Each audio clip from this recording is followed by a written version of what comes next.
siguiendo aquí con funciones, ¿sí? Y la derivada, ¿sí? Derivando funciones. Hasta ahorita lo que hemos visto, ¿sí? En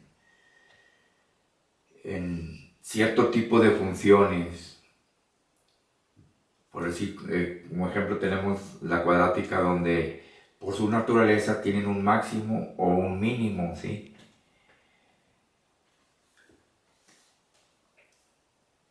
Y donde hay un máximo o un mínimo en este tipo de funciones, vemos que la recta tangente es paralela al eje x, o sea, la pendiente es igual a 0 y por tanto su derivada vale 0 en ese tipo de funciones. Pero me pregunto yo si hay un método exhaustivo que nos garantice encontrar los máximos y mínimos en una función. Bueno, pues, y aquí estas funciones se salen de otro tipo de funciones que hemos visto anteriores. O sea, son un tipo de funciones especiales, estas tres. ¿Sí? Y vamos a ver por qué son tan especiales estas funciones. Tenemos aquí, si vemos aquí esta gráfica, ¿sí? Tenemos una función cúbica.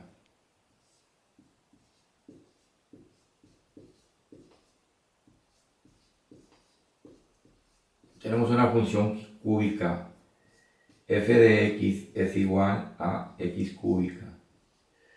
Si yo derivo esta función f' de x es igual a 3x cuadrada y yo le doy valor a la variable independiente, por decir 0, igual a 3 que multiplica 0 al cuadrado, entonces, ¿sí?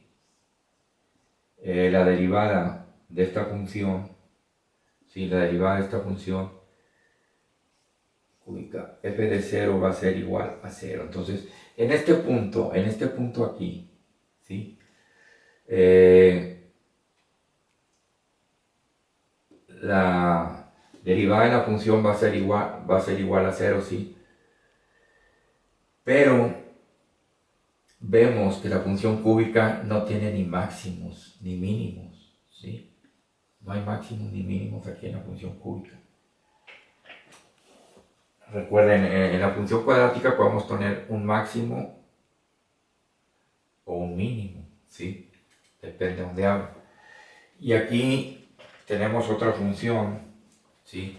Que este tipo es la función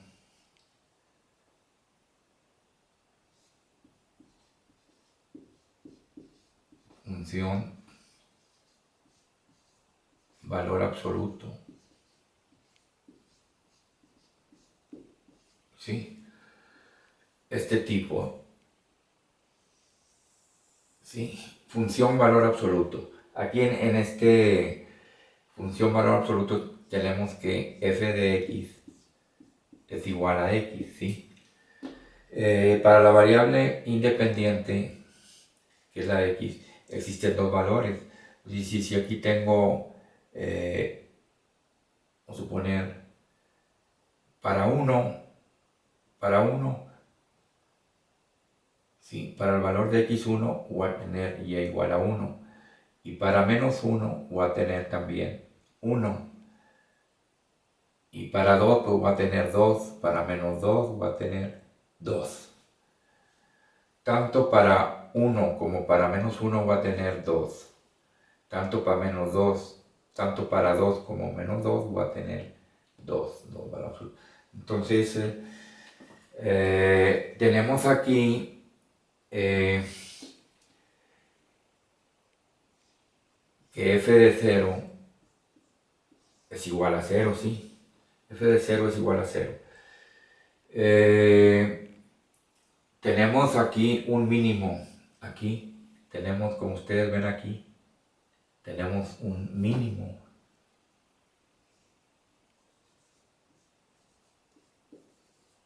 Tenemos un mínimo, pero la derivada no existe para esto.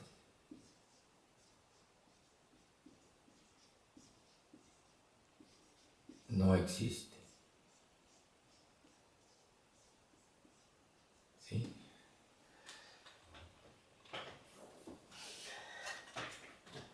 Ahora nos vamos para este tipo de función, ¿sí? Aquí vemos que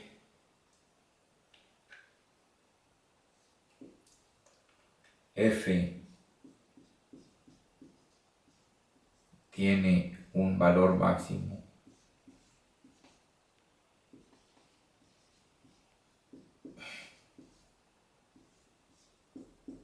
para este tipo de función. Tenemos que f tiene un valor máximo en x igual a a, ¿sí?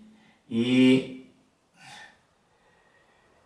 en este punto está aquí, la derivada no existe.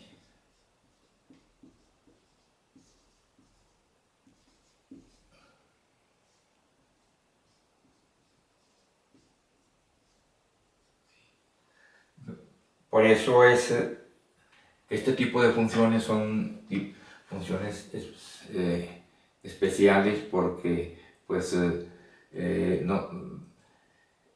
no tiene nada que ver con lo que hemos visto de máximos y mínimos, ¿sí? En cierto tipo de funciones como las cuadráticas. Bueno, también quería comentarles que en un intervalo, por decir, aquí por ejemplo, en el intervalo de -4 a 4, ¿sí?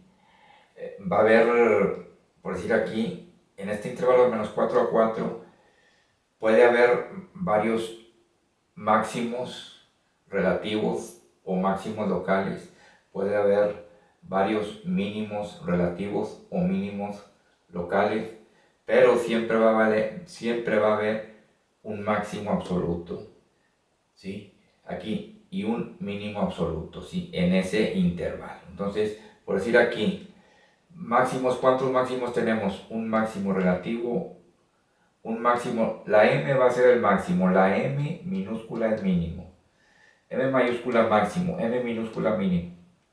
Tenemos un máximo relativo aquí, tenemos otro máximo relativo aquí, y acá tenemos otro máximo, pero este va a ser el máximo absoluto. ¿Por qué? Porque este máximo es el mayor de todos los máximos que hay en este intervalo de -4 a 4. Y tenemos un mínimo relativo aquí, otro mínimo relativo aquí y otro mínimo relativo, pero no lo vamos a llamar relativo, sino un mínimo absoluto. ¿Por qué? Porque es el mayor de todos los mínimos, o sea, que tiene más valor. Entonces,